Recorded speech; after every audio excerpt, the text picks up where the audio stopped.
Welcome back, ladies and gentlemen, for next session of today on the topic amendments to filing of returns. We have with us Venugopal Gella to present on this topic. I request Bangalore Branch Chairman Shona to kindly escort a speaker on the dais and also welcome him by presenting a floral bouquet.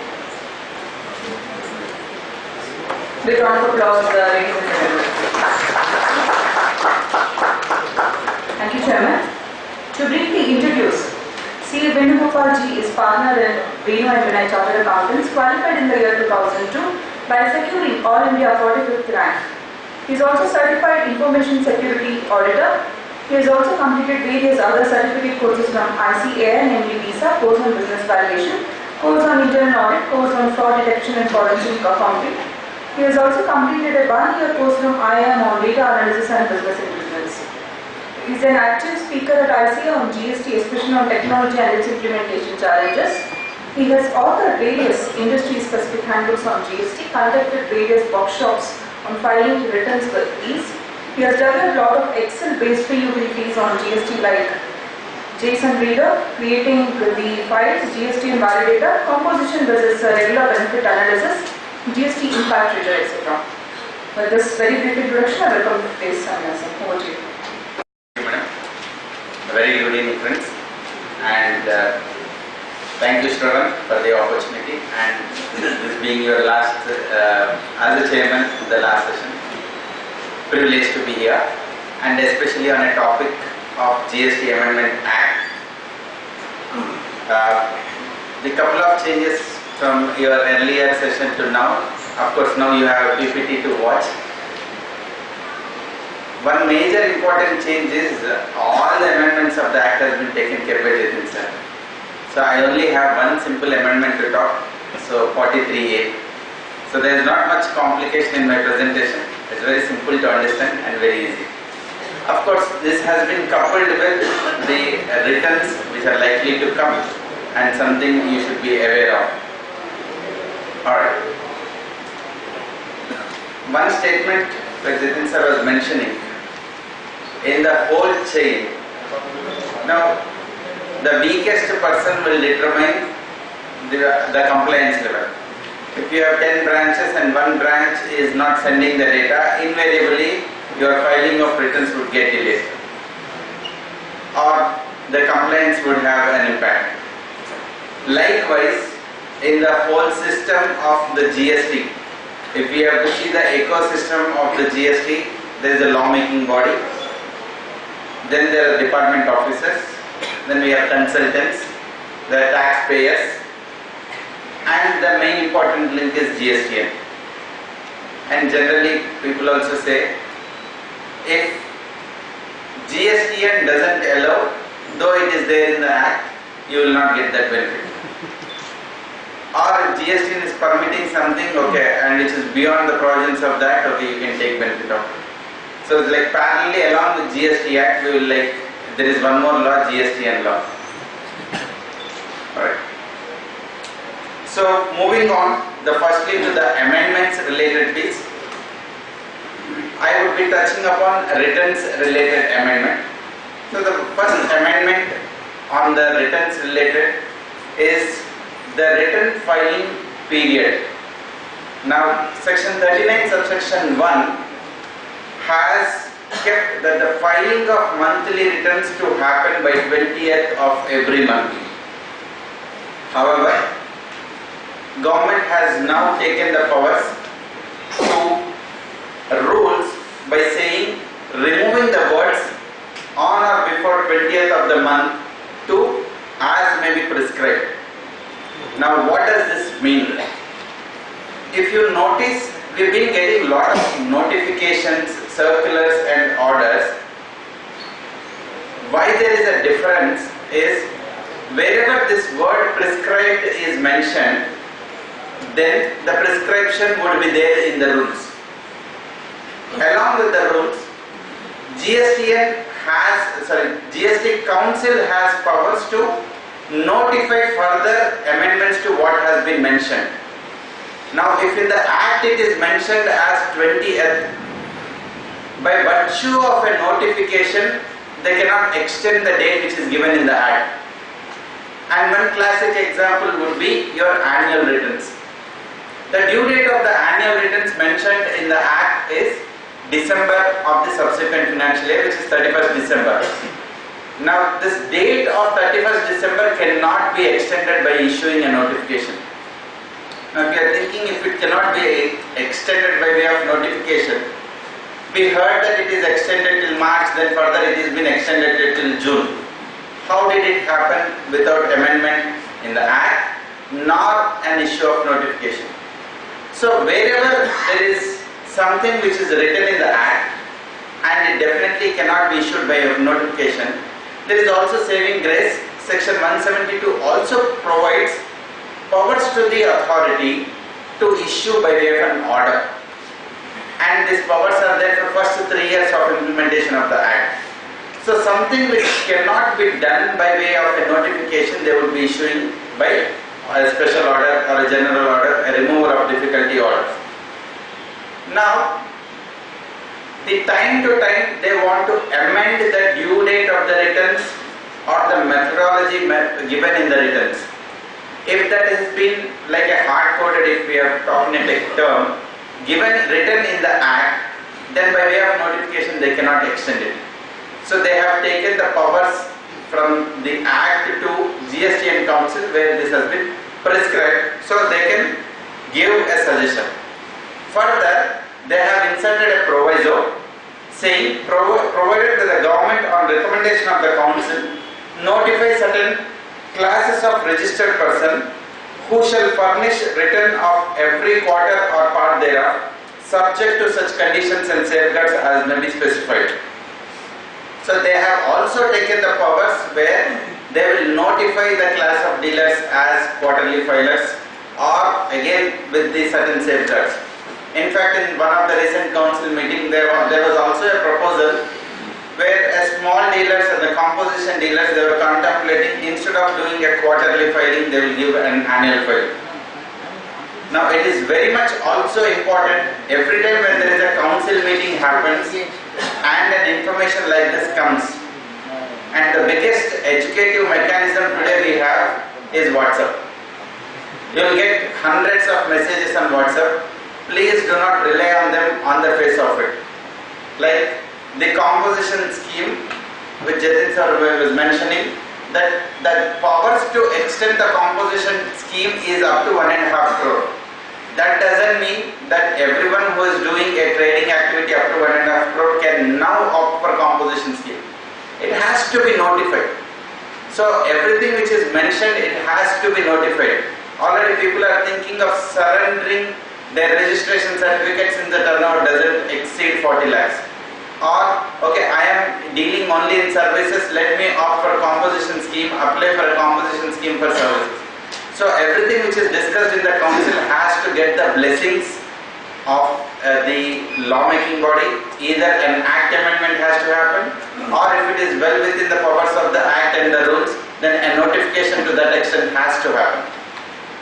So the important change which happened on the due date of the returns, firstly, the 20th is the due date, but this 20th due date can be extended to certain class of registered SSE by way of a notification by the council. Now, who will be under this is not notified yet, but yes, the powers have been given. The due date of 20th return can be extended. The next amendment in 39(7), which is payment of tax before filing the returns. Now you might be wondering, aren't we doing that?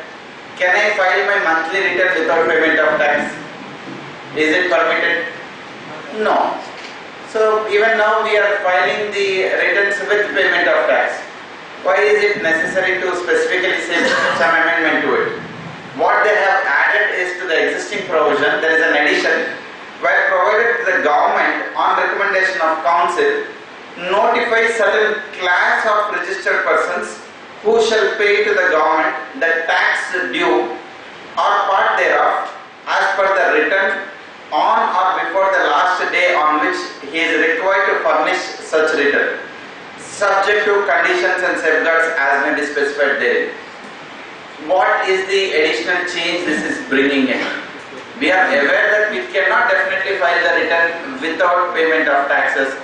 Why they still have to say? The answer is they have extended the due date of filing returns maybe from monthly to quarterly and annually. It doesn't mean that I will be paying tax at the time of my filing my annual return. The payment of tax cannot be directly linked only at the time of filing of annual return or a quarterly return. Still, government would insist that the taxes to be paid on a monthly basis, but the returns can be paid on a later quarterly or an annual basis. Next, revised return. In GST, there is no concept of revised return. In fact, one revised return you might be aware of is the transition return which you have filed.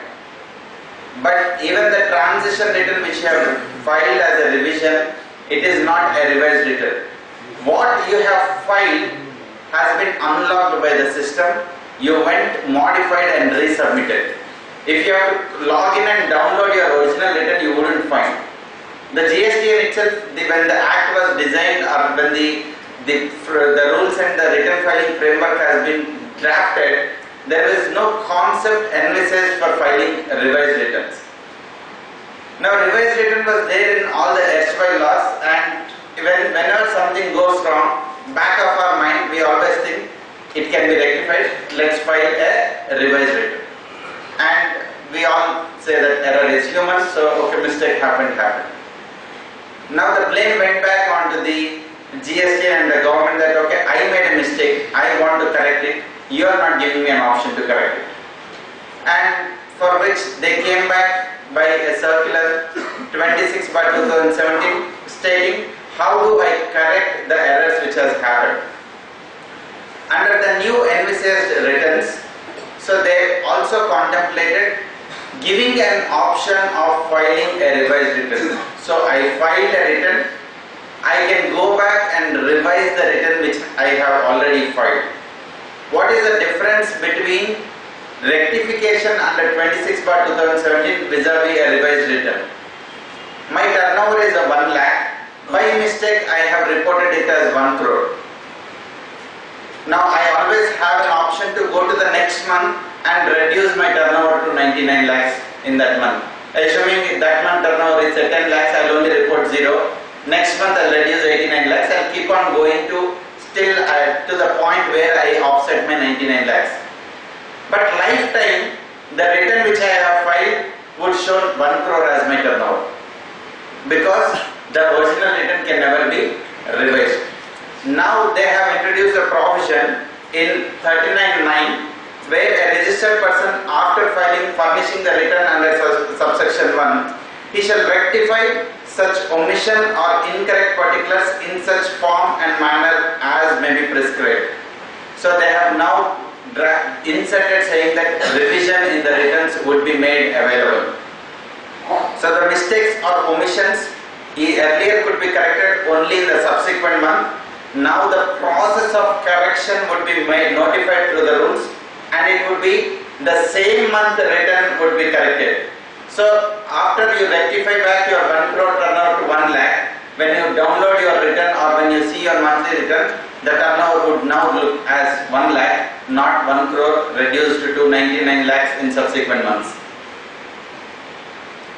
Then very important amendment is section 43A. A new section which has been introduced, and this section is kind of overriding section. It overrides section 37, 38, 39 and 16 also to some extent. So the procedure for furnishing the returns and also availing input tax credit. All this while input tax credit availment means we only remember section 16 that I can avail input tax credit. But now section 43A is also a proviso where I can avail some input tax credit through it. Let's look at what are the provisions. First, 43A1, where inward receipts validation is required, similar to our GSTR2, notwithstanding anything contained in 16 subsection 2, 37, 38, every registered person shall, in the returns furnished under 39(1), which is the monthly return, validate, modify, delete the details of the supplies furnished by the suppliers. So every recipient has to now mandatorily take some actions on the data which is furnished by the suppliers. So this is an indication to us that GSTR 1, 2, 3 is proposed to come back very soon.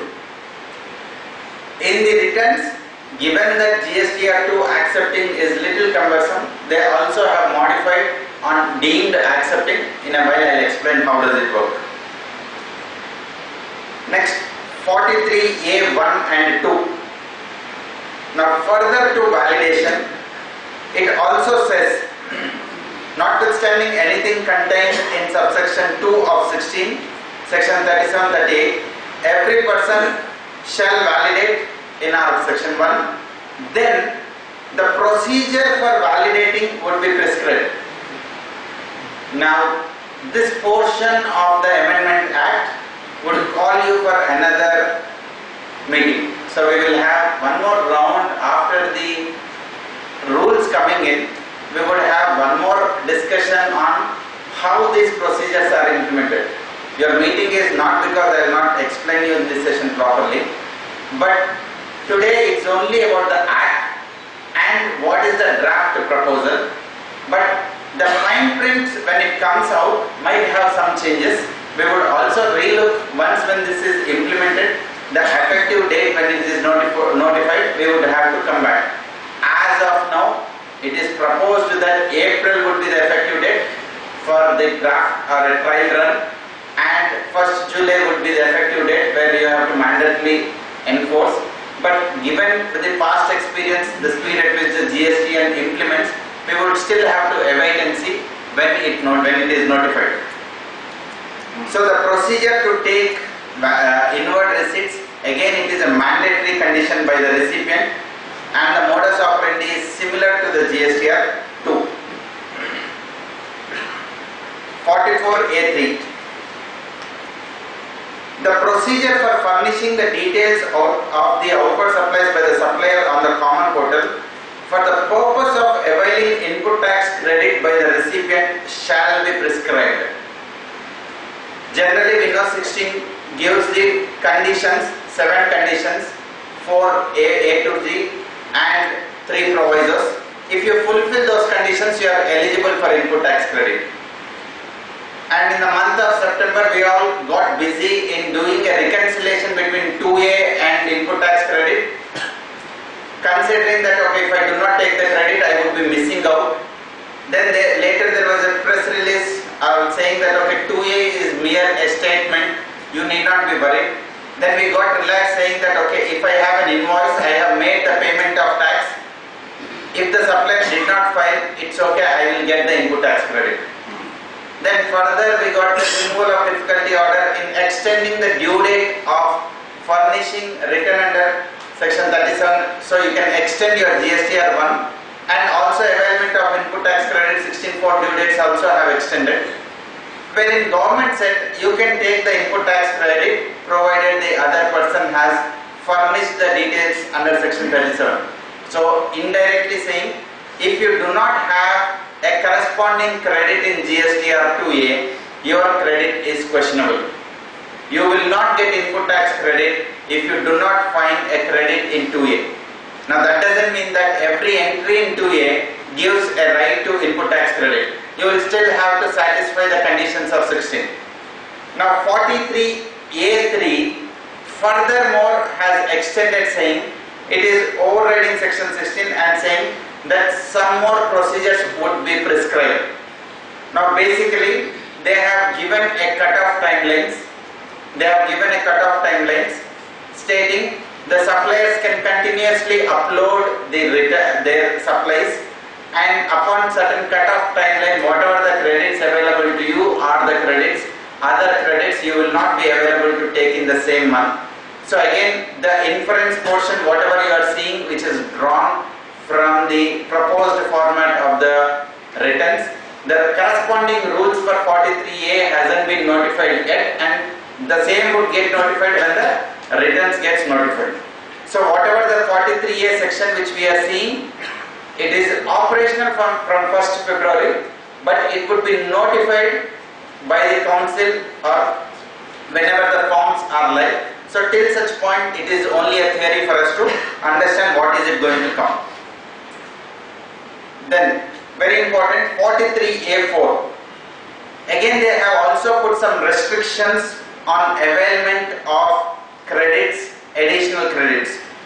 The procedure for availing input tax credit in respect of outward supplies which is not furnished under subsection 3, so some supplies which is not furnished under subsection 3 by the supplier shall be as may be prescribed. So the missing credits you can avail only to the extent what is prescribed, and may include the maximum amount of input tax credit which is so be availed not exceeding 20% of the input tax credit available on the basis of the details furnished by the suppliers under the said subsection. So they are also contemplating that okay, even if there are some missing credits, if you do not have 2A and the credit is not there, they are still not royally saying that you will not get the input tax credit, but again they would give some procedures, rules prescribing how much credit you can take and how you can take, till what time you can take, when it needs to be reversed. Again that would get prescribed. Liability to pay the taxes declared, 43A 5 and 6. Generally the liability to pay the taxes is always on the supplier. Now if the supplier do not pay the tax, would recipient pay their taxes since he has availed input tax credit? Generally as of now there was no procedure for a recipient paying input tax credit just because the supplier has not paid the taxes. But now however the new amendment has carved out some provisions where the powers have been given to recover the taxes if it is not paid by the supplier. So the first section 43A 5 says the amount of tax specified in the outward supplies for which details have been furnished by the supplier under subsection 3 shall be deemed to be the tax payable by him under the provisions of the Act. At the first limb it says whatever is the supplies declared by the suppliers, it is a liability of the supplier to pay the taxes. Further it also says in the next section, the supplier and the recipient of the supply shall jointly and severally be liable to pay tax or pay the input tax credit availed, as the case may be, in relation to outward supplies for which details have been furnished, where the supplier has furnished under subsection 3 or subsection 4, where the supplies were not there but you have taken a credit suo motu and thereof. So now the responsibility for the supplies which has been disclosed under 3 or the responsibility on the credits which have been taken under 4 is made jointly and severally. Now you might be wondering, how will I be responsible for the taxes which has to be paid by the supplier? I have already paid the monies to the supplier. Why should I again pay the money to the government? Is a question that might arise. So they have only specified that in certain conditions, in certain situations. So generally the liability to pay the taxes is on the supplier. But there is a joint liability in the special cases, some specified cases. What are the cases that would arise? Primary liability is on the supplier, but exceptional cases they are envisaging where the recipient would be made liable to pay the taxes. Situation 1, missing taxpayer. I made the sales, collected the money, fly-by-night operator, vanished next day. So again the government will have no powers to go beyond the recipient in collecting the taxes. Closure of the business by the supplier, close down the business. Supplier do not have adequate assets, or in the case of convenience between a recipient and supplier, just an accommodation transaction to transfer the credit. In these cases Recovery of input tax credit from the recipient shall be made through a due process of serving a notice and issuing an order. So they are contemplating in some cases. Of course, again we got to re-look at this once when the rules gets published. But as of now, reading from the draft format of the returns which they are proposing, in these situations they are contemplating the recipient to pay the tax because the supplier is not available to pay the taxes. Further, 43A7, for the purpose of subsection 6, the recovery shall be made in such manner as may be prescribed, and such procedure provide non-recovery of amount of tax or input tax wrongly levied not exceeding 1000 rupees. So up to 1000 rupees you will not be bothered. Next, 43A8, there is some conditions which they have now put on supplier side before you get the input tax credit. So that is where I said this section is overriding 37, 38, 39 and also 16. So in the earlier slide I have mentioned that if the credit is available, if the entry is available in 2A, you will be getting the input tax credit. But entry available in 2A is also getting restricted in some instances. What would be the instances? The procedure, safeguards and threshold of the tax amount in relation to outward supplies, the details of which can be furnished under subsection 3 by a registered person within 6 months of taking the registration, or who has defaulted in payment of tax and where such default has continued for more than 2 months from the due date of such payment and of such defaulted amount shall be prescribed. So now government is contemplating that if any of these situations happen, a newly registered supplier or supplier who has been there from ages but hasn't filed the returns for 2 months or not paid the taxes for 2 months, let there be a control on the flow of credits from the supplier to the recipient.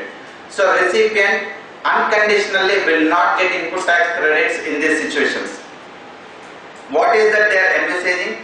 The supplier, when they upload the sales, it would not be auto-populated to the recipient. The supplier might have filed GSTR 1, but the credit, it will not appear in GSTR 2A. If it is not appearing in 2A, you cannot take the credit. And recipient would not be available input tax credit on such invoice till the default in payment of tax is made good by the supplier for the past periods.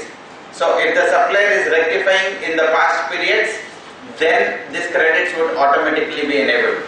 Now you might be wondering that, okay fine, I understand if there is a default by a regular dealer, the supplier side control is required. But why even a new registration, there should be a control. Even in the new registration, they are also looking at the credits would be available after the supplier uploading the supplies, and suddenly someone uploads the supplies and the tax liability of 1 crore, recipient is availing the credits in 2A, but the supplier has not filed the returns or paid the taxes, then those credits should be blocked. So beyond a certain threshold limit, if a newly registered person is uploading their sales data, the credits would not be available. Now that doesn't mean that there is a restriction on the sales made by the newly registered person. If such person wants to ensure the recipient gets the credit, he shall pre-deposit the tax. So taxes have to be paid, then the credits would automatically be made available. This is again some special cases, certain cases. So they want to ensure, rather than looking at this mismatched credits, bogus credits and bill trading and catching these SSCs at a later point in time, they would want to arrest the issue in the beginning itself. The next important change, so that is on the returns. Any clarifications, any doubts on the returns related? Alright. So moving on to newly introduced sections 49A and 49B. We know section 49 deals with payment of taxes. So in government, earlier we know what is the manner of utilization of the credit.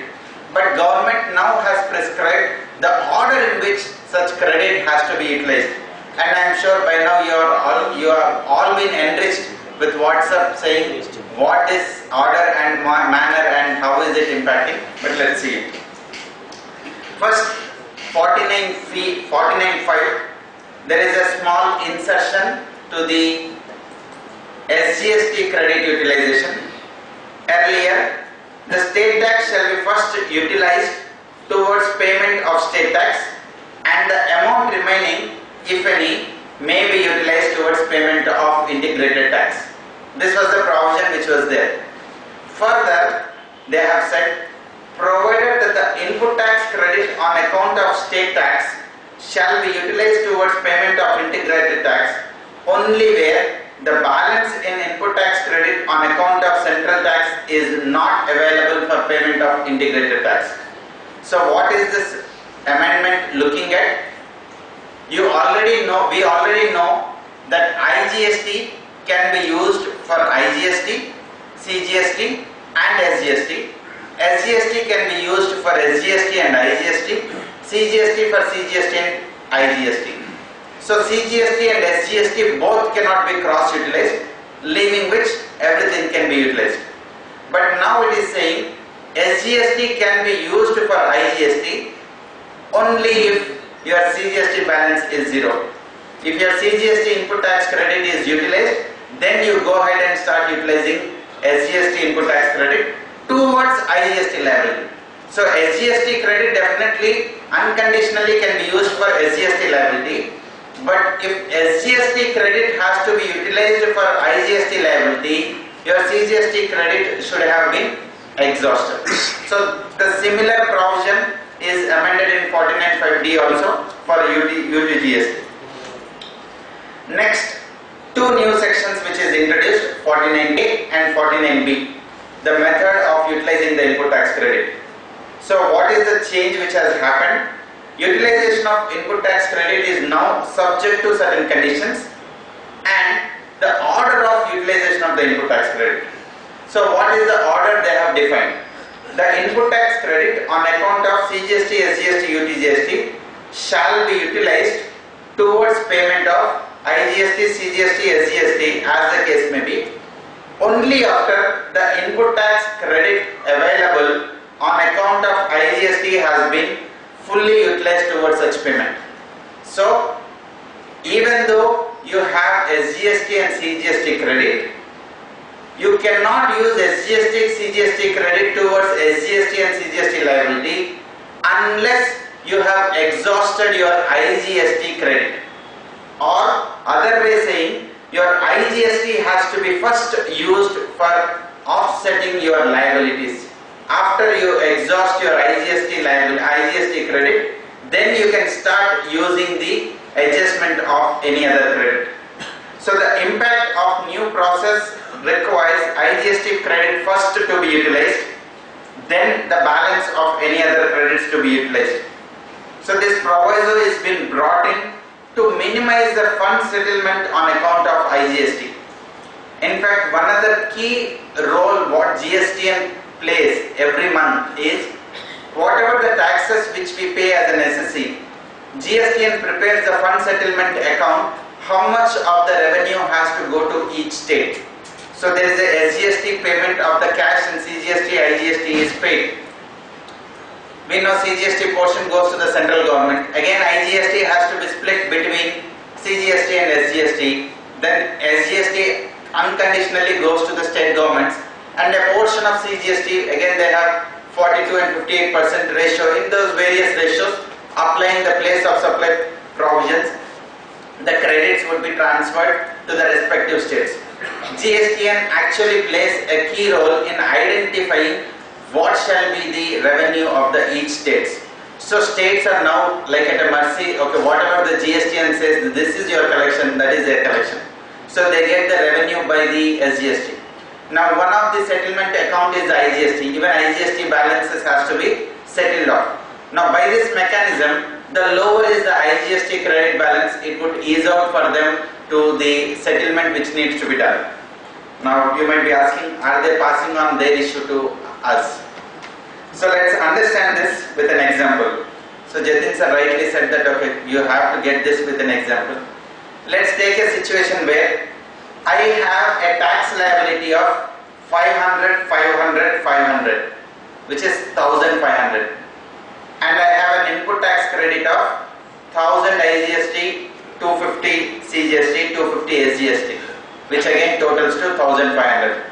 Technically, I do not have any tax liability. Yes or no? This is what we know all this while. This is how we have been doing section 49.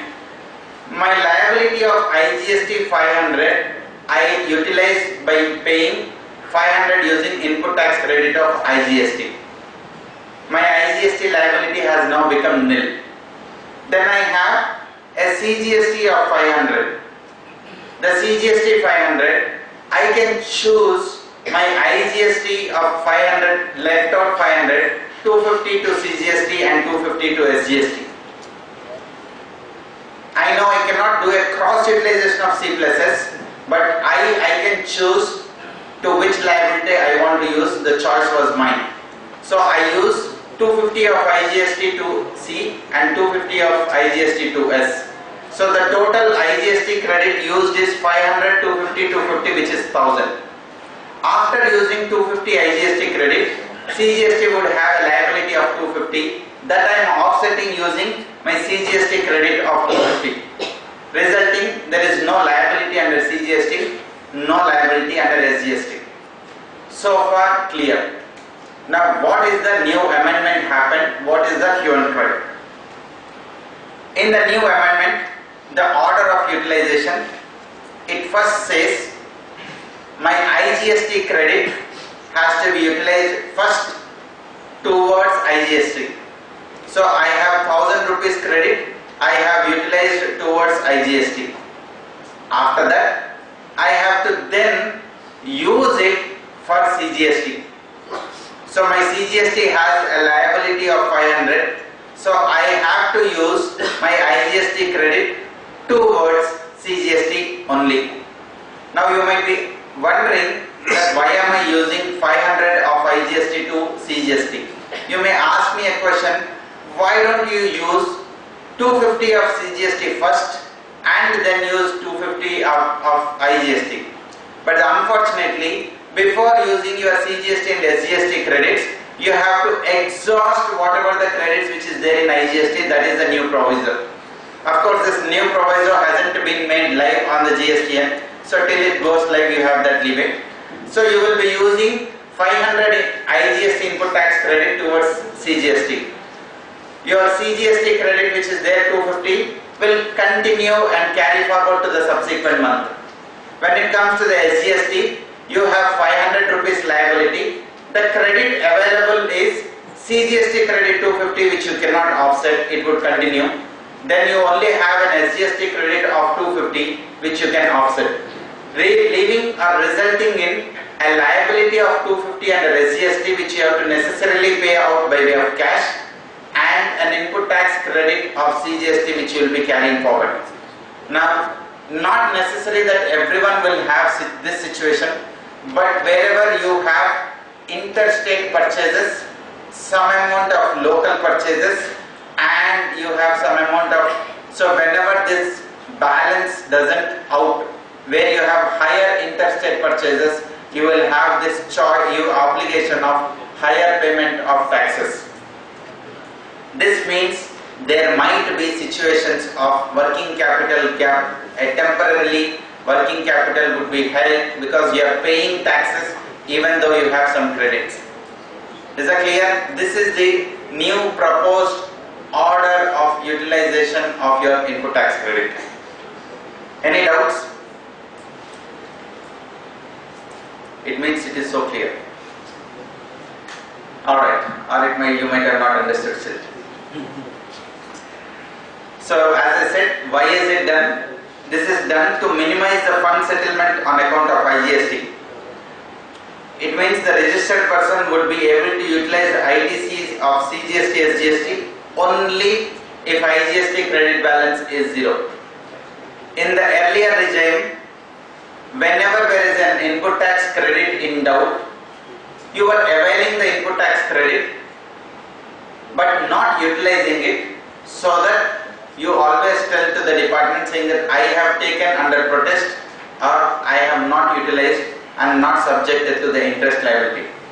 But now you are forced to utilize the credit, assuming you have some interstate purchases, you have taken the credit of it. Now you are forced to utilize the credit because you have taken an input tax credit. You have no choice of not availing that input tax credit. If you say that okay, I will not avail, I will pay it by cash, whatever the input tax credit which is there in C plus N, C plus S, which might be a genuine or valid, it will still remain unutilized. So this is a bigger impact. Now, knowing that okay, this may create issue, government has also taken another power for drafting the rules. Again, they have brought it under the Act itself, where it said it is proposed to take enabling power for the government to prescribe any specific order of utilization of input tax credit in respect of IGST, CGST and UTGST. So by way of rules, government may come back and amend the procedure which is already there in 49A. They can come back and prescribe any other method which is suitable to the trade. This is on the payment of tax where the amendments happened. Then the next amendment which happened is in section 52, TCS e-commerce operator related provision, where they have said that the outward details supplied by the e-commerce operator, if they do not match with the corresponding details furnished under section 37, this was the earlier provision, they further went ahead and said or section 39, the discrepancy shall be communicated to both the persons in such manner within such time. Now we know 37 deals with GSTR 1 and 39 with GSTR 3. So the new proposed returns are envisaging, like if you have seen in 43A, it has overriding section on 37, 38 and 39.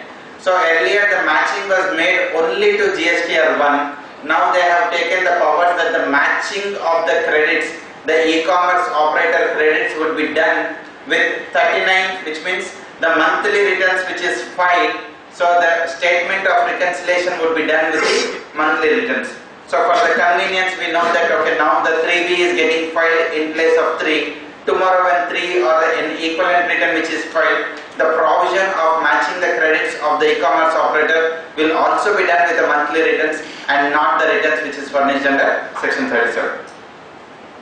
So these are the changes which has happened in the Act. So these are the various amendments happened in the Act with respect to the returns. We have seen all other amendments in the earlier session, but these amendments were reserved because these were specifically linked to the returns. Any doubts in the points discussed so far? Alright. So what are the various returns and what is the type of the frequency when it needs to be filed? What is it, the new thing which is going to come? So one thing. Yeah. Recently which we have done is recipient responsible for paying the tax. Is it retrospective or prospective? Because the government is recently, all the tax officers are behind for the codes or bogus supplier or recipient. So whether it is retrospective or prospective? Yeah, so the question is the amendments which has happened on the joint liability. So would this amendment which will come when the rules would be prescribed, would it be retrospective or prospective? The answer is it would be a prospective, it will not be a retrospective amendment. So what is the simplified returns which we are looking at? Now the GST in the 27th council meeting, which is 4th May 2018, and now I am talking about a story almost a year back. They said that the basic principles of GST returns design has been approved. So they have thought something how the returns would come. In May 2018, they have said that okay, yes, we will do it. In the next council meeting, which is 20th council meeting, on 21st July, they have said that okay, these designs have been approved and would come live soon. And on 30th July, the government has placed in the public domain a concept of new return format, saying that these are the returns would be coming, and they have given time till 31st August to give submission, comments or suggestions from various trade bodies. various trade bodies including ICI has given the suggestions to the format of the returns. Then in the recent council meeting, they said that these returns which have been proposed would be made live for users to use from 1st April 2019. So from 1st April 2019, there would be a new concept of returns would come into the place. Now, new concept of returns means GSTR 1, 2, 3. Heading says simplified returns. I am not sure how simplified they are. And as we see further, you would also, conceptually when we listen everything looks simple. Go back when we start filing the returns, then the complications would start. So they said, and knowing that the implementation was failure, so they have thought that we will do a trial run.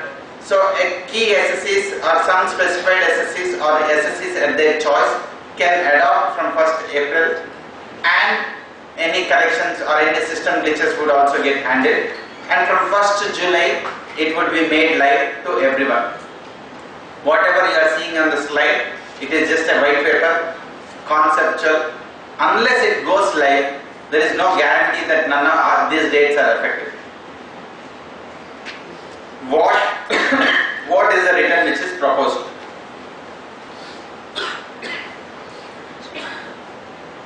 Now,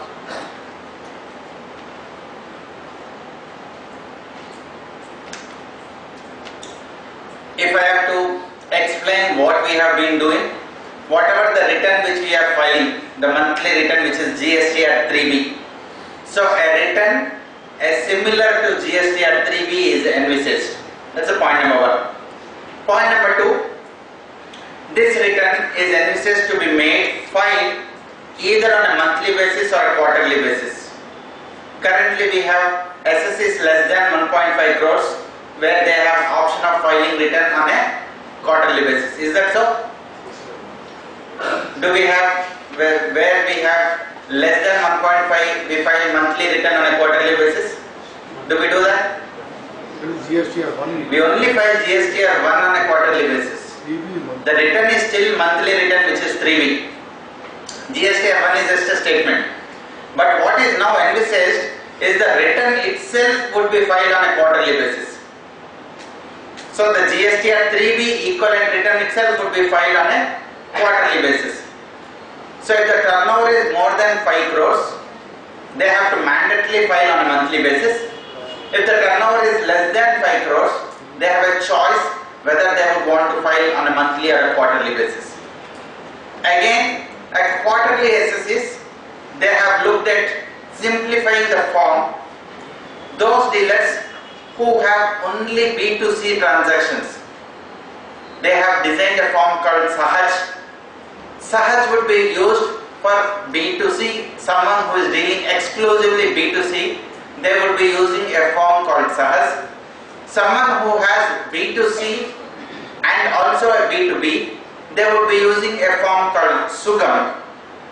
And someone who is having transactions beyond B2B, maybe it would be some exports, supply to SEZ or some RCM, there are other transactions also. Then there is another quarterly return which is envisaged where they to accommodate all types of transactions. So a small dealers will do a quarterly monthly filing, quarterly return filing, and the other dealers have to do a monthly return filing. And they also are coming up with an option of filing a nil return through an SMS. Just sending an SMS saying that transactions nil, deemed like a return would get filed, but still even if the returns are nil, one has to file the returns.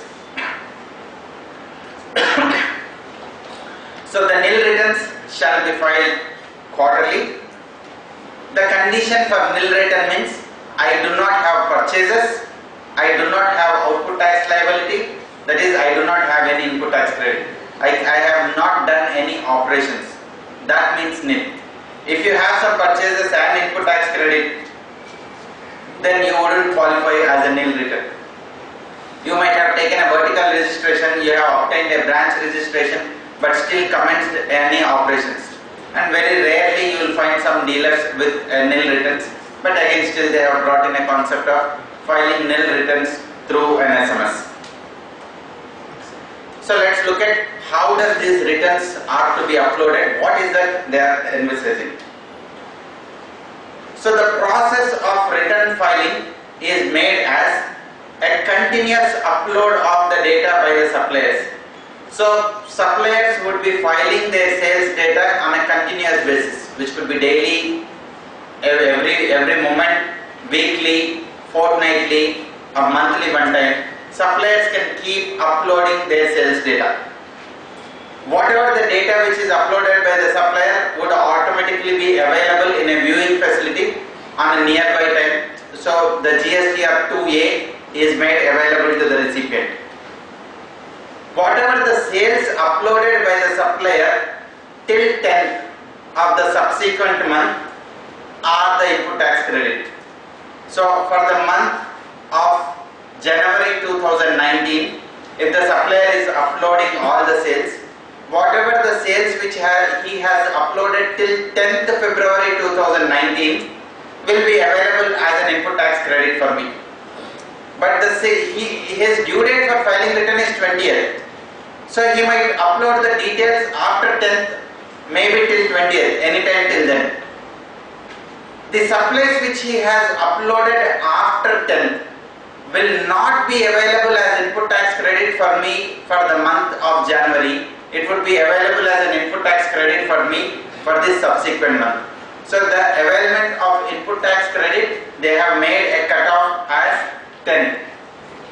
But however, for the supplier, since the supplier is continuously uploading, whatever the sales data he has uploaded till the point in which he is filing the returns, that would be his liability. So if I am the supplier, I am uploading my sales, the sales which I have uploaded till 20th would be shown into my liability, but the supplies which I have uploaded till 10th would only be shown as an input tax credit available for the recipient. And after the due date of the filing status of the supplier would also be shown to the recipient. So today, when you download your GSTR 2A, the only thing you will know about your supplier, there is a column called CFS, counterparty filing status, which would be stated as Y or N, yes or no. So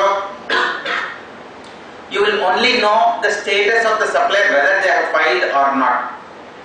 In the new mechanism, they are going to come up with firstly the red hammer green, where if the supplier who is non-compliant would be shown in red, or supplier who is likely default or uploaded but not filed the monthly return will be shown in orange. Then supplier who has filed the return, paid the taxes, everything would be shown in green.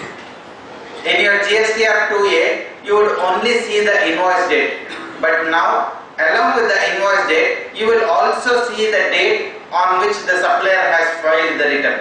So when I download my GSTR 2A, it will show the date of upload and the date of filing. So if you do not have the date of filing, it means he has uploaded but he has not filed the returns. Even those data is now made available in GSTR 2A to the recipient. So the auto population of the credits is ceased till 10th. So for the invoices uploaded by the supplier till 10th of the subsequent month would be posted in my returns. So if you have uploaded your sales till 10th and whatever my monthly return, it is auto populated in my monthly returns for the sales uploaded by my suppliers till 10th. For the sales uploaded by my suppliers after 10th would be auto populated in the subsequent months. So I will be available to see them only in the month of February return or March return, whatever is applicable. Now, there would be situations where the invoice is uploaded but the returns are not filed. So if the invoice is uploaded and the returns is not filed, initially it will be treated as a self-admitted liability of the supplier, because he has uploaded the return and I have availed the input tax credit. So this is 43A3. This is the first, where the liability is on the supplier. It will be treated as the However, recovery procedures would be initiated and there is a procedure which they have come up. And the supplies which is not uploaded by the supplier. So the supplier is not uploading the supplier their returns. How do I get the input tax credit? If it is not there in my GSTR 2A, can I not take any input tax credit? So the procedure now the government has come up is, they said it is, the supplier side control is also placed.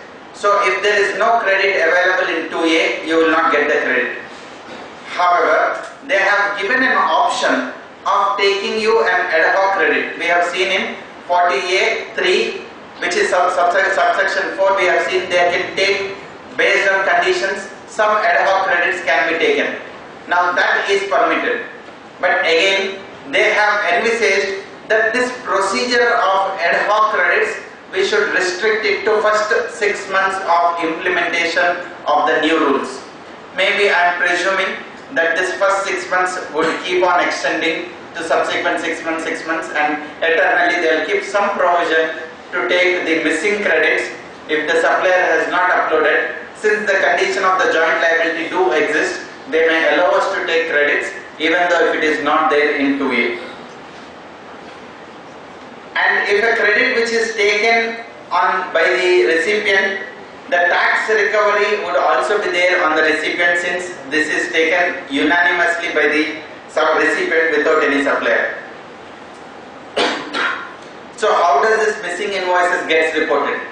If I as a supplier, I did not report any invoice, I have two choices. My first choice is I can revise it in my subsequent tax periods. I can amend back my January 2019 return and include it, or in the subsequent return, which is February return or March return, I can insert this as an additional line item. The way which we are currently doing, if I missed out some invoice in my GSTR 1, I would add this as an additional item in my table 4 of the subsequent month. So that procedure can also be continued, or you can revise the return which you have filed. But in both the cases, you would also have the interest and penalty. But if the credit is taken by the recipient, now the credits which are taken by the recipient, they would also be made available to the supplier. So they are envisaging the provision similar to GSTR 1A, where there would be a viewing facility to the supplier if a recipient is taking credits on a suo motu. But however, these credits are still provisional and it would be available only for 2 months, after which the recipient also would be liable for payment of taxes. Now under GST, we do not have a concept of reversal of input tax credit. In fact, there is no concept of reversing an input tax credit. If you have taken an input tax credit, something which is excess, the reversal means addition to your output tax liability. Currently in my GSTR 3B, I am reporting it in my table 4B, reducing with my credits which are the same month. Assuming if your 4A is 0, but still you want to reverse some credits, you will reporting it in 4B, but these are added as addition to your output tax liability and it gets collected in the same manner as if the tax liability is. And quarterly taxpayers, they can update in the next quarter returns. So what are the action items which are there for the recipient? The concept of locking of invoices has been brought in, which means an invoice raised by the supplier uploaded on the portal can be locked by the recipient. What does it mean? If it is locked, supplier cannot correct it. Today I have entered details in GSTR 1. I realized there is an error. Till the point of submitting GSTR 1, I can go back and edit it. But in the new simplified returns, we are looking at whatever the data which is uploaded by the supplier is available as a credit instantly. The moment someone has taken the credit, it means he has utilized it. So they have brought in a concept of locking the invoice. If an invoice is locked, it cannot be edited by the supplier. How does this work? Let's understand. So locking of the invoice means either as a recipient can specifically select the invoice and say it is accepted. So he is accepting the input tax credit. it means the invoice is logged. Now, owing to various list of invoices, you cannot manually select them and accept, reject, you cannot do it. If you are filing your return without taking any action, if you are just filing the return without taking any action, it is like deemed accepting. Like the checkbox which is there on the top, we generally check that, select all and do next. Similarly, if I file my returns, whatever the credits which are flowing into my return, it is deemed that I have accepted and all the invoices gets logged. So if an invoice is logged, then the supplier cannot correct it. When can a supplier correct it? Only when an invoice is not logged. So the invoice not logged, the recipient has an option of keep it pending. Why would someone keep it pending? The reasons could be the supplies wouldn't have received, or the supplies have received but the invoice entered is wrong, which needs an amendment, or the recipient is not sure about claiming the credit. He would want to park it and take a call later. Now, the recipient also has a third option of rejection. Today, if you download your GSTR 2A, you will see lot of credits. Sometimes the sum total is higher than your turnover because someone by erroneously used your GSTN and uploaded it. You have no choice, and the department may ask that your GSTR 2A is showing a higher figure and explain why you are not taking the credits or why your sales is lower than that. But you have no choice other than saying that okay, you do not recognize who these suppliers are and what these credits are. But now under the returns, you can explicitly select an invoice and mark it as reject.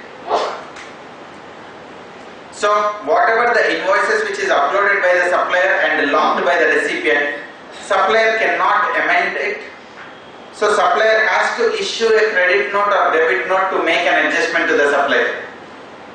Recipient, if he has erroneously logged an invoice, he has an option to unlock an invoice. He can select an invoice.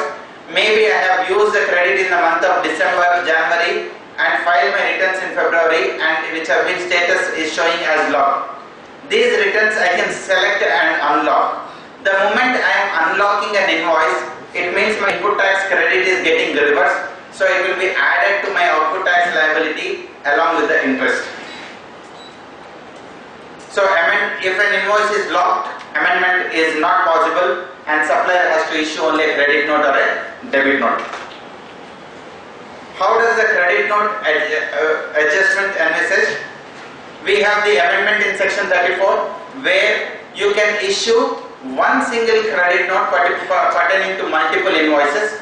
So under the new returns format, you do not have a separate table like table 9, which is there for credit notes reporting 9B. So you do not have a separate reporting table for credit notes.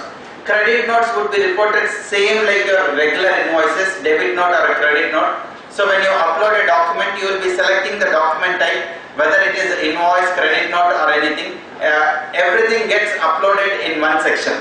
So whatever which is uploaded as a credit note, first the recipient has to reduce his input tax credit. If a supplier is reducing his liability by way of credit note, his liability will not get reduced unless the recipient is reducing his input tax credit. So only then the supplier liability would get reduced.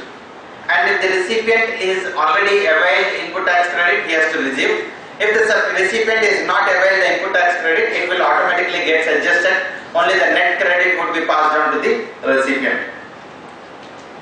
There is a new concept of input tax credit availment brought in, wherein you can take an input tax credit even though you have not received goods or services in that month. Sounds interesting, right? So I have sent an invoice and goods say on 30th of January. You have received those goods on 2nd February, 3rd February. Technically, you will record those credits in the month of February. But under the new system, they are allowing the recipient to take an input tax credit based on the supplier's invoice.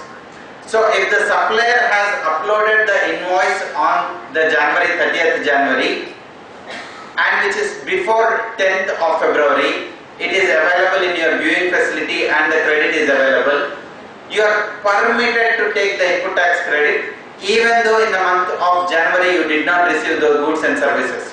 The condition is till 10th you should have received those goods.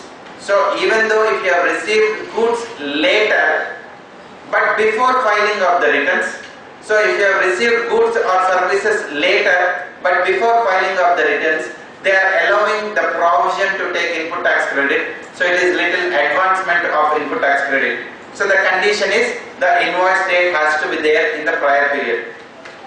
However, if the supplier uploads the same thing on after 10th, even though it is you are filing the return after 10th, those credits would be available only in the subsequent month, not in the same month. Recovery of input tax credit. So whenever there is a default, there is a joint liability envisaged. If the supplier is missing, in case of a missing taxpayer, closure of business, supplier do not have adequate assets, or if there is the transaction is convenience between the recipient and supplier. In these situations, the liability of the taxes would be on the recipient also. So we have seen these three returns, Sahaj, Sugam and the regular returns. Let's look at how does these returns look like, what is it they are contemplating in these returns. And also there would be offline tools which they are now considering providing, where the concept of this GSTR 2A matching with your purchase data, you can upload your purchase data and they will give an IT tool where you can reconcile your purchase data with the counterparty data. So they are enabling the facility on the portal to do the reconciliation of your purchases versus 2A. And also on the data which is given, the date of invoice, you can also do a date range filter when you are downloading the data. Today you can download your GSTR 2A only for each month and consolidate. But in the new system, they are envisaging like a bank statement. You can select a range from one period to another period and download the data. It could be output data, input data, any data you can download. And the date on which the supplier has uploaded on the invoice and the date of which he has filed the return, all those dates would also be made visible to the recipient. So the monthly returns which is proposed, the way the monthly return which is proposed, if I have to explain in a very nutshell, in a simple form, if you notice our current returns, we file GSTR 1, all the data, which has got nothing to do with my liability. In my GSTR 1, I can upload my sales as 1 crore and liability as 10 lakhs, 20 lakhs. In my GSTR 3B, I upload my sales as 1 lakh and liability as 18,000. How much I have to pay the tax? What is there in GSTR 1 or GSTR 3B? GSTR 1. My payment of tax would only go from whatever is the liability which I am disclosing in table 3 of GSTR 3B. Even though GSTR 1 is higher, it is not linked with my liability. You may get a notice ASMT 10 asking why there is a difference between 1 and 3B. But your liability doesn't get recorded. You will not get a liability in your electronic liability ledger because of your GSTR 1. But the new format of your returns would be, think that your GSTR 3B is the same return which will continue going forward. You have table 3 of GSTR 1 which talks about liability. The table 3 of GSTR 1 will get auto-populated based on your GSTR 1. So whatever you are reporting in your GSTR 1 will auto-populate the liability in your GSTR table 3 of GSTR 3B. Then you take input tax credit in table 4A. The details of table 4A will get auto-populated based on the counterparty GSTR 1. So your liability is also auto-populated, your input tax credit is also auto-populated. You also have an option to reverse your credits in your 4B, and the net resultant liability you will be paying by way of tax. So this is the kind of a simplified returns which has been envisaged. Instead of bringing GSTR 1, 2 and 3, so they are bringing one simple form, one straight form, more like GSTR 3B, where the prima facie you will be seeing the sum total of your liability and the credits and the net payable. The liability is auto-populated auto-populated by your own declaration of whatever the data which is there in GSTR1. So you will be uploading your sales data, and the upload of sales data is now on a continuous basis. However, and today there are a lot of IT tools which are coming up in uploading the data, and even the government has come up with 5 different softwares where you can use those softwares for accounting, filing the returns, all those things have come up. So there is a main return which is the GSTR return. Yes. Suppose someone is under a quarterly scheme and he is not obligated to file return on a monthly basis. So what happens if I am purchasing from that person? Yeah, so the question is, my supplier is filing returns on a quarterly basis and I am filing the returns on a monthly basis. Now these input tax credit definitely would not be available by 10. What is the option for me? So that is where the 43A subsection 4, they have brought in a provision where you can avail these credits, and again these credits which you have availed, they also have given a shelf life of 2 months. By then the quarterly payer would be filing the return and these credits would become regularized. The refund also will be taken care of. Refund of it. For export of services. Export of services will be excess of input tax credit. So right now it is we need to file a separate form to refund statement 3 and then submit all the hard copies to the officers. Right. That will still continue or? Yes. This does not impact any of your refund procedures. This is change in the return filings. So your refund procedures continue in the same way. Alright. Don't you think 2 months is too less? Your 3 months gap will be there for the quarterly filing. It would get covered. So let the rules come, we will see. So there is a main return, then the annexure to the main returns has been prescribed, which is outward supplies and inward supplies. Then there is an amendment to the GSTR main return. So there is an amendment return which has been brought in. Please note, they also brought in that amendment can be done only twice. You cannot do amendment more than twice, and the amendment has to be done on or before filing your annual return or 30th September, whichever is earlier. Then the quarterly filers are there, which is Sahaj for only B2C, Sugam for B2C and B2B, and the regular returns. So in the monthly returns, the main returns would get auto-populated from the annexure. User will have some additional data entry points, and all that user have to do in the monthly return is payment of tax. The annexure, which is outward and the liability, it is a manual data entry. So you have to do the data entry of outward. Inward is again auto-populated by the recipient's outward entries. So what are the important features in the monthly return? First, the monthly return is auto-populated, and once the data is auto-populated, that fields are non-editable. You only have a manual data entry for the information which you cannot definitely, which is not an invoice wise, that is your advances received and adjusted.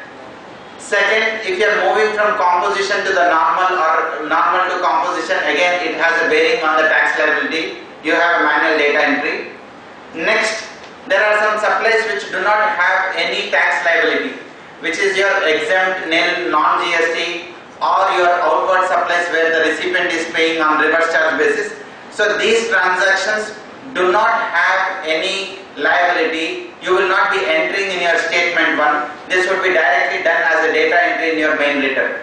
Then lastly, your import of goods or services where the supplier is not doing a data entry, you have to take an input tax credit of them manually. So only these 4 items have been analyzed as a manual data entry in your monthly return. Otherwise, everything is auto-populated. The RCM which is there on the input tax credit is also auto-populated. Whatever is the reverse charge input tax credit which you are taking is also auto-populated because you are reporting as your liability item in your annexure. There is an option given for opening credit. There might be a situation, the date on which this returns format is introduced, you might have an purchases of the earlier period where you have not taken an input tax credit, and and the suppliers which are uploading now, you are getting the credit, but the suppliers which have uploaded the past and you have not taken the input tax credit, which is equivalent to table 8C or table 13 of GSTR 9. So those credits, you have an option to do a manually taking a credit of missed out past credits, one-time data entry field. Then the supplies which are not uploaded by the supplier, 43A4, you also have an option to take some missing credits, reporting of the missing credits. And as a recipient, you have been given the option of marking rejection for the purpose of ineligible, eligible, or various actions we have seen. Interest and late fee would be auto calculated. So far only late fee is getting auto calculated, but even the interest will now get auto calculated. Since the data entry for your liability is based on the data entry made in the annexure, whenever you are changing your invoice dates, the values, even the interest gets auto calculated. But however if you are doing a reversal of an input tax credit, only you will be knowing to what period it would be pertaining to. To that extent, you would be doing a manual calculation. So there are two calculative fields for interest. One which system automatically calculates the interest which you have to pay, and you have an option to report additional liability. Reverse charge, you know, it has to be discharged only by way of cash, and if there are amendments, the amendment return is permitted. There is a concept of negative tax liability. Since there is an amendment return came in, I have disclosed my turnover as 1 crore, paid the taxes. I realized that okay, I have erroneously paid and higher taxes and higher liability. I amend my April return. The moment I amend a return, my liability comes down. So it becomes a negative liability. So in the subsequent month when the return is getting filed, this negative liability will get offset with the current month liability. And before filing of the return, there would be automatically a viewing option of my balance in electronic cash ledger, credit ledger. Offset of credit ledger is system based, automatically it offsets the balance in credit ledger, then it automatically offsets the balance in cash ledger. So that system has been designed to do an auto process. The differential amount, it generates a challan instantly at the same time, and it gives a facility for payment of the taxes. So everything can happen in one single window on the monthly return is the new format which has been envisaged. Then there would be a questionnaire which is made available to condense the form further. So if you know that the form is lengthy and there are certain questions can be answered and saying those informations will never be applicable, you can always go to settings mode and disable some of the forms. So those styles itself would not appear on the screen. So your form would still look the simpler. So they would want you to have a feeling that the return filing is simple. So they have various questions asked, is this applicable, not applicable, which is currently also they have asked, which they are asking some questions to say yes or no, accordingly the data gets populated. If you notice your outward supply annexure, some key features, the upload can happen anytime and it is available to the recipient on a nearly real-time basis. The uploads made up to 10th are available, and the invoices uploaded before the filing will be added as my liability. So till 20th I am uploading, but it will get added to my liability, and the subsequent one will get a credit to the recipient in the next tax period. And invoices which are not uploaded earlier can be uploaded even in the current month, or I can choose it to amend a return. And the liability of such invoices would get clubbed with the current month liability. However, for the purpose of reporting turnover, these additionally added reported when I download a report of the previous month, these would automatically get included in the previous month report. So for the turnover calculated, these amendment invoices would get updated into the previous month reports. And the reverse charge supplies would only be now reported by the recipient. I need not do an invoice-wise reporting for all my outward supplies where I do not have a liability. Currently under table 4B of GSTR 1, we have an obligation to report all my invoices line-wise, but that is also now taken out. Very importantly, HSN for goods is expected to be reported at 4 digit. So you have to, if you are choosing an option of monthly return, of course monthly return is for turnover more than 5 crores. So if someone is, even though whose turnover is less than 5 crores but they are choosing for a monthly return, the reporting of HSN in a monthly return is expected to be at 4 digits. And HSN for services is expected to be at 6 digits. So services generally everyone reports 99 or 9988. So now the reporting of HSN for services is expected at 6 digits. And issuing of credit note, debit note only because of rate difference or there is no impact in the taxable value, the tax amount is only getting changed. So the option of reporting only the tax amount without taxable value is also made available. And the amounts computed by the system on the taxable value will be non-editable. So today in GSTR1 I select an amount and select the rate, taxes gets calculated automatically. But I still have an option to go back and edit those taxes. But in the new returns, the editing the tax values is made as non-editable. Because what to be reported is taxable value and not the transaction value.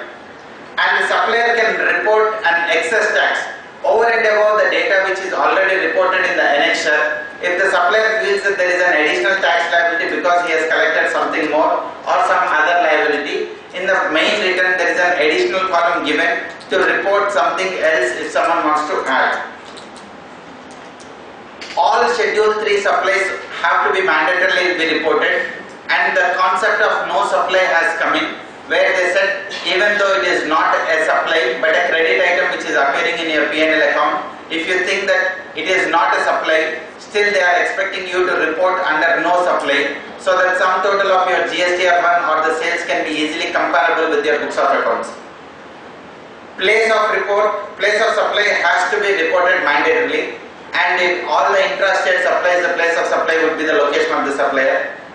The supplies turnover should be reported at 2 decimal points, and for RCM supplies, for liability which I am creating for the inward supplies, if it is from a registered supplier where I am getting it, I have to give the GSTN of the supplier. If it is all from unregistered purchases, I have to report my GSTN. It will automatically get reported as a liability or the credit into the respective accounts automatically. If the supplies are reported net of debit notes and credit notes, today I cannot report a negative value in my GSTR1 if in a month my B2C supplies, the credit notes of a B2C supplies are more than the outward supplies. I cannot report a negative value in the GSTR1. But the new scheme of reporting, if owing to some items, if there are credits, being a negative liability or a negative values are also allowed to be reported.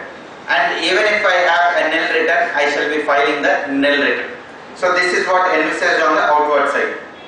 If I have to compare the format which is there in the old format of GSTR1 vis-a-vis the new format, in the new format, earlier we know if GSTR1 there are 13 tables, I have to remember each table wise. Now they have pushed everything to one table, table 3, and they have again serially listed all the items of GSTR1. But now they have expanded each line item of the GSTR1 into a separate section. So once the final formats come, we can come revisit if there are any changes in this. But otherwise, the GSTR1 is reproduced back as an annexure into the main return.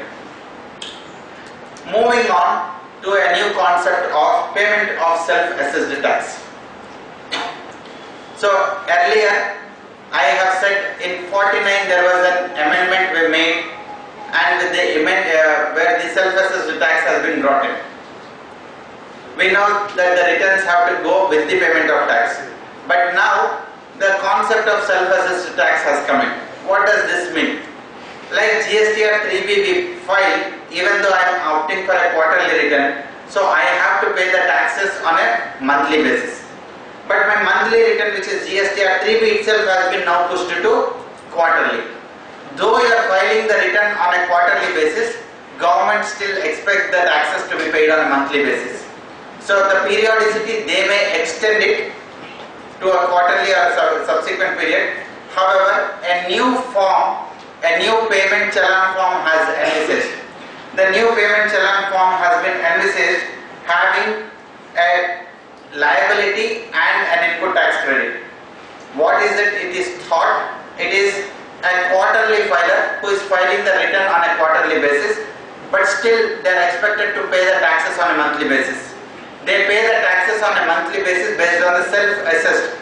So they declare whatever is the liability, input tax credit, and what would be the amount to pay. It should be a glorified payment challan. Today in my tax payment challan, I only enter how much amount I want to pay.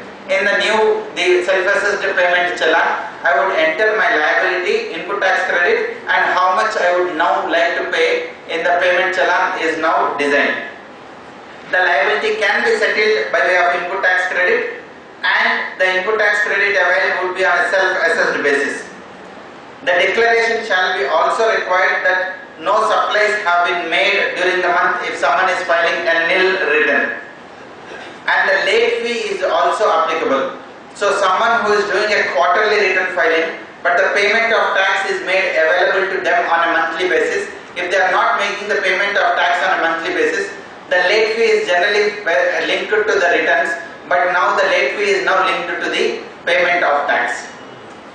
This is the kind of the format you would notice in the self-assessed, where how much is the liability to pay the taxes would be reported, input tax credit available. So on a suo motu basis, I am reporting my liability, I am reporting my input tax credit, and both I am disclosing, and the differential amount is what I would be paying it as tax. So this is a self-assessed payment tax challan which is envisaged, and this challan is applicable for the quarterly filers. Now it may so happen that my liability for the quarter is say 300. In the first, say 100 in each of the month. But in my first month I paid 150, second month I paid 150. When I am filing my quarterly return in the month 3 at 300 liability, whatever the self-assessed challan liability which I have paid is auto carried forward and adjusted. But if I am paying a lower amount, I am paying 50 and 50 in the first month and the second month, system also has a facility to automatically calculate the interest. All this while we are calculating the interest manually and depositing it. So the interest will now going forward would be calculated by the system, because when I upload my sales data in the monthly return, the system also has an ability to calculate how much is the tax to be paid on a monthly basis and how much is the short paid. So the interest to that extent of the sales short reported or reported subsequent months or payments made short, the interest would be calculated by the system and we have to pay it. To the extent where the credits are reversed, the time at which we have availed or erroneously availed or ineligible credit which is availed, only we as an SSC we would be knowing. Those interest system would not calculate automatically. We have to compute automatically and report it. So these are the various gambit of the returns which have been envisaged and which is very soon going to come. So this is the payment after adjusting my self-assessed liability and input tax credit. This is the payment one has to do it. So broadly, these are the various amendments which has happened on the returns and the various formats of the new return formats which have been envisaged and which is going to come. As of now, the schema or the form is not made available yet, either in the PDF or the online form. And also, the envisaged due date is 1st April for a trial run and 1st July for it to go live. So neither of this is made available on the portal live yet. But however, again, knowing the GSTN and the speed at which it is done, we do not know, it may come live. But definitely you have to revisit all the points which I have mentioned when we see the returns and the rules format. There might be minute changes or slight changes, but it is very important that you got to align your business, you have to align your accounting. Why do I say you have to align your accounting? Today we have been taking my input tax credit based on whatever the credits which are there in the books of accounts. Every month I just report whatever the credit which is there in the books of accounts into my table for A5 and difference I pay the taxes. But going forward, I get an input tax credit based on the counterparty. So the reconciliation of my 2A and my credit would be more like a monthly system. So you have to advance your reporting mechanisms, or the way the transactions are recorded, or the software which you are using for filing the returns should have a facility to say on a monthly basis which is the supplier who has not given the credit. And though government has allowed you to take those credit on a suo motu basis, you know after 2 months that gets again expired. So you should also have this, the way we do debtors and creditors aging. We say this debtor is outstanding more than 30 days, 60 days, 90 days. On a monthly basis, you should also have an ability to report those missing input tax credit, how old they are, or how long these credits are not getting available into my system and which is barring you to take an input tax credit. This is the first change you should implement. Second, if the order of utilization of the credit, once if it is made live in as-is form, where whatever we have seen, you should also have an ability to articulate saying that will there be any additional liability. On the prima facie, it may see that okay, 1,500 liability, 1,500 input tax credit, I would not have any additional cash outflow, but there might be an additional cash outflow on account of SGST. Third, whenever the taxes are being paid, there shall not be any method of splitting. If I have to pay 100, 50 CGST and 50 SGST, you have to generate your challan using the monthly return, because monthly return will automatically offset the credits and liability and generate the challan. You have to pay the taxes based on the calculated value, not based on the estimated value, because the liability would also get changed.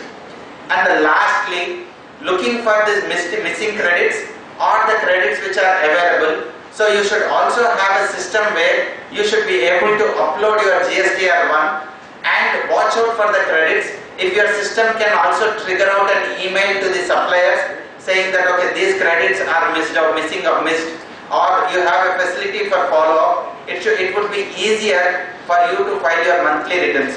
So going forward, if you advance your return filing mechanism, account keeping, recording, or the software in which you are using for the bookkeeping, if that is integrated directly for return filing, it would ease your return filing. Otherwise, simplified returns would say look like the same theorem which we said in our CA final. We have this chapter called in quantitative techniques, simplex. The chapter, the problems are simplex, but never they appear to be simple. It is a complicated thing to do. Similarly, simplified returns would also be very complicated returns. So with this, I complete my deliberation on the amendments. Thank you everybody, and open for any questions. You said there is no change in refund returns. Yes, sir. Is there any change in the GST or ITC4 for dollar transactions to be reported? There is no change in any other form. It's as complex as it was earlier. Yes, sir. Okay, then you said negative liability. Is there option to select how I am going to adjust between IGST, The SGST? system will automatically show how much. For example, negative liability in SGST. Can I adjust against It will offset with the current month liability. only SGST? Yes. No, but it's negative liability. It's like paid in advance. It would be negative SGST, negative CGST, negative IGST, which will offset with positive SGST, positive IGST. Normally what we do is we file R1 along with R3B late. Going ahead for late filing of R1, automatically interest There is no concept of now R1, R2, R3. going ahead. For this RCM supplier, where they have to declare this invoice wise sales in R1? So if it is it an outward or an inward? Outward. There is no obligation to report outward RCM supplies invoice wise. You will do a bulk data entry of outward supplies. Now where we have to declare in R1? In the you will not disclose in the proposed returns in your equal R1 annexure. You will not disclose because this is not having any liability. You will not disclose. Now in current scenario? Current scenario table 4B. But tax will come now once we put it there. No. You table 4B of GSTR1. Okay, what about 3B? In 3B you are not reporting anything. We have to file a return? Yeah, you will file it. Okay.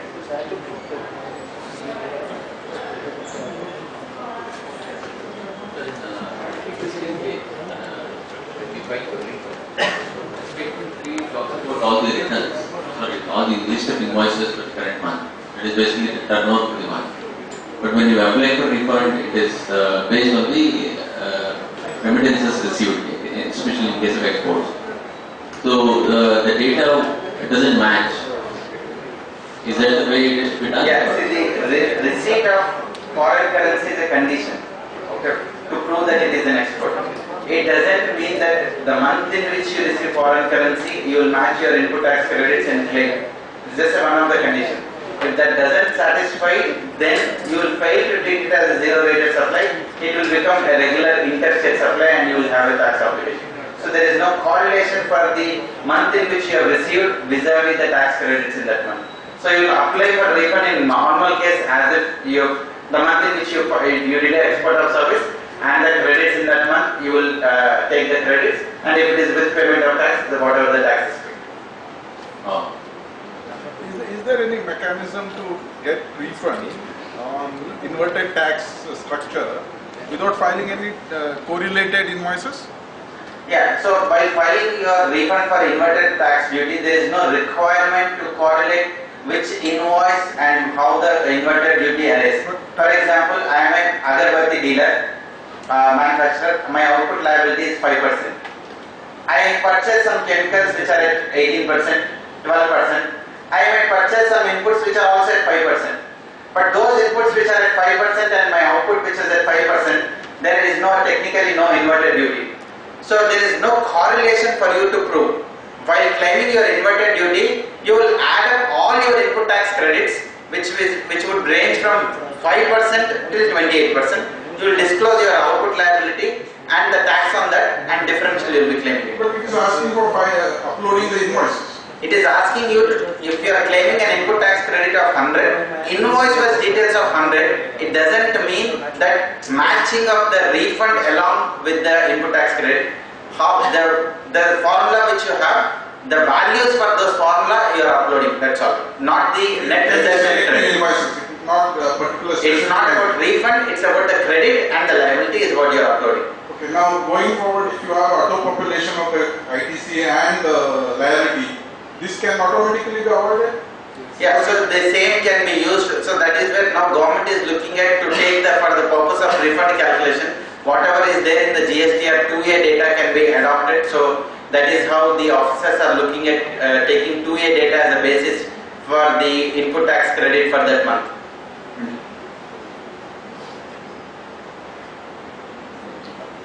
One of the conditions in the section 16, I should receive my inputs for taking credit. But now section 16 also has been amended to that we can take, even though I want to inputs, I can take credit in the next 10 days. So 43A states notwithstanding anything contained in 16. So it is now overriding, it's against like subject to. So you have to fulfill those conditions. But however, if you are fulfilling 43A, which means if you have received those goods not on 30th but on or before filing, so they have given an additional benefit to the recipient, because supplier is also filing their liability and paying the taxes. So let the benefit also be given to the recipient, because it is a matter of time difference. So the benefit has been extended.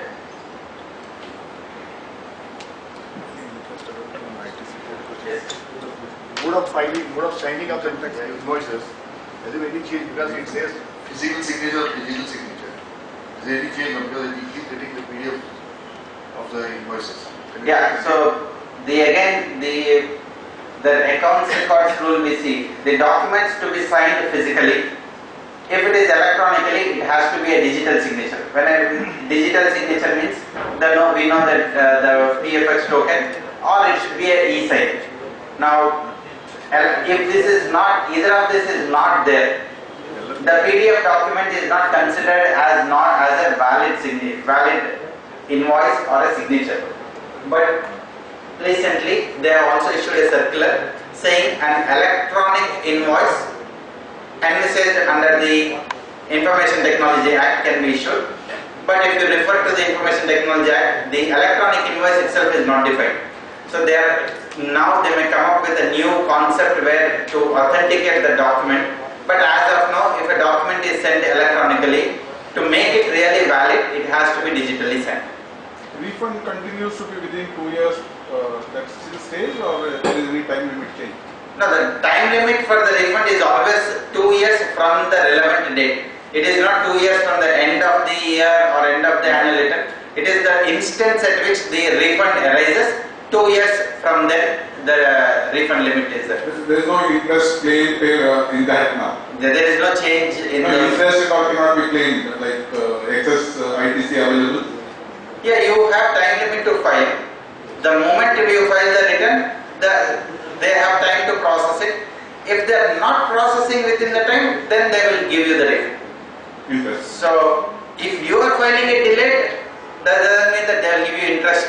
Your interest starts from when you have applied, filing the application. So, they will process within 90 days. If they are not giving it, you will get the interest for the delayed period from their side, not from your side.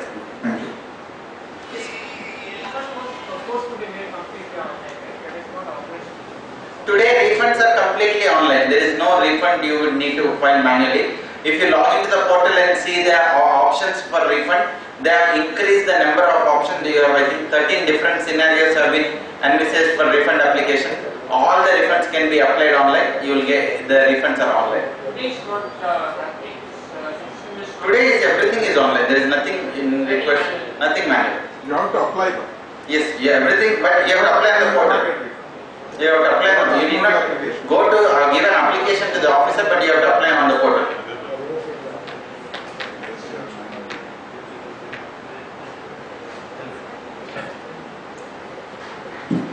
All right. Thank you.